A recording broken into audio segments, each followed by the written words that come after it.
Automotive safety. Okay, as you know, this automotive safety is the study and practice of design, construction, and related to uh, the regulations to minimize the occurrence and also the consequence of the traffic collisions involving motor vehicles.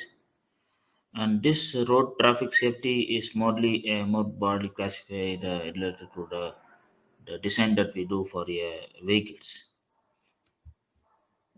And we should always look for a safer vehicle which is uh, going to have a protection in all 360-degree.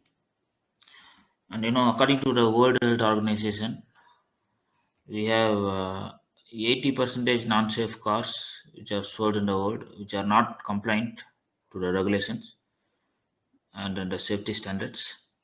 And 20 percentage countries, okay, only out of which only 40 countries have adopted the full set of seven most important regulation for car safety, and this is across the globe. And 84 percentage cases driver negligence was been reported, which is the major cause for the accident. And so one example is in US, a pedestrian is injured by a motor vehicle every 8 minutes. Okay, you can see in a developed countries like US, a pedestrian is getting injured. Uh, Injury can be a minor, major, or a life-threatening accident also. It's going to happen every 8 minutes. This is a survey basically carried out by WHO. And with respect to deaths, 1.5 times more likely than a vehicle occupants to be killed in a motor vehicle crash per outing. So this is also the survey which has been carried out by WHO. And you know that we have two type of safety. One is active safety, and other one is passive safety. And this active safety is used to refer to technology assisting in the prevention of a crash. And as you know, this passive safety is related to the usage of airbags, seat belts, and the physical structure of the vehicle that will help to protect occupants during the crash. There are some crash avoidance safety here which has been highlighted. For example, the vehicle headlamps, reflectors, and other lights and signals. These are coming under the crash avoidance safety, and then the vehicle mirrors as well, and the vehicle brakes, steerings, and suspension system is part of the crash avoidance safety. And when it comes to the driver assistance safety, we have uh, driver alertness detection system, automatic braking system, IR night vision system, adaptive headlamps. We also have the reverse backup sensors, backup camera, ACC, adaptive cruise control, lane departure warning systems, deflation detection system, traction control system, ESC called electronic stability control, ABS. We have electronic brake force distribution system, EBDS, shortly called, and we also have the emergency brake assist system, cornering brake control systems. These are the safety related to the driver assistance safety. And finally, we also have a few things related to the assured clear distance ahead measurement.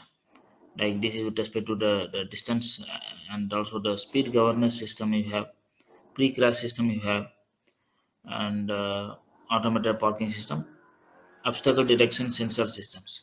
So these are the things that you have with respect to the crash avoidance safety and also the driver assistance safety.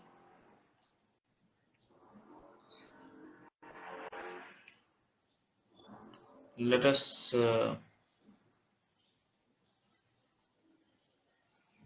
go to the topics. Just a second.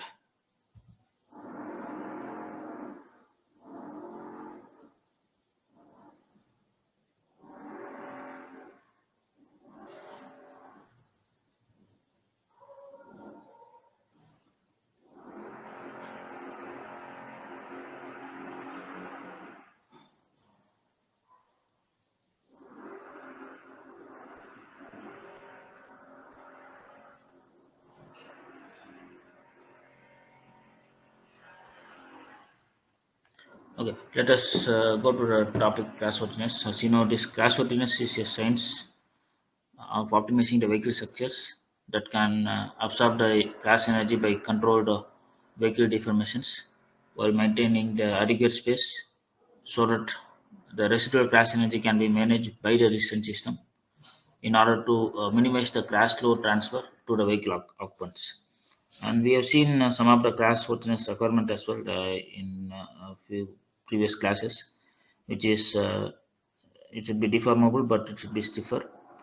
And again, the front structures with the crumple zones should be there to absorb the crash. So the more you absorb the crash, the less damage to the occupants. And the deformable rear structure also needs to maintain the integrity of the rear passenger compartments, and they should protect the fuel tank. And this the vehicle should be properly designed, the side structures and the doors, in order to minimize the intrusion in the side impact and prevent doors from opening due to the crash loads. You have the strong roof structure for rollover protection. You need to have a properly designed restraint system that will work in harmony with the vehicle. And the structures should be there to provide the occupant with the optimal ride down and protection in different interior spaces and also the trims. Coming back to the progress that we have for the safety aspects, during 1900 to 1980, in these years, they were using the passive safety features, which involves the seat belt crumple zones. And during between 1990 to 2005, they introduced the first generation active safety features, which involves airbags, ABS, etc. During 2005, they came up with the second generation active safety features, which involves the lane departure warning, etc. And now we are towards the autonomous self-driving features, which involves driver assistance safety and driver automation safety as well. And finally, in future, we are looking ahead for a autonomous vehicle as well. So that's why it's very important to have the safety aspects. And some of the history with respect to automotive safety, starting from 1990, 1920. Uh, Duesenberg Model A became the first car to have a four-wheel hydraulic brake system. And then safety glass in the year 1930, safety glass became a standard on all Ford vehicles. And parallelly, GM also performed the first barrier crash test. First backup, they also came up with the brake system.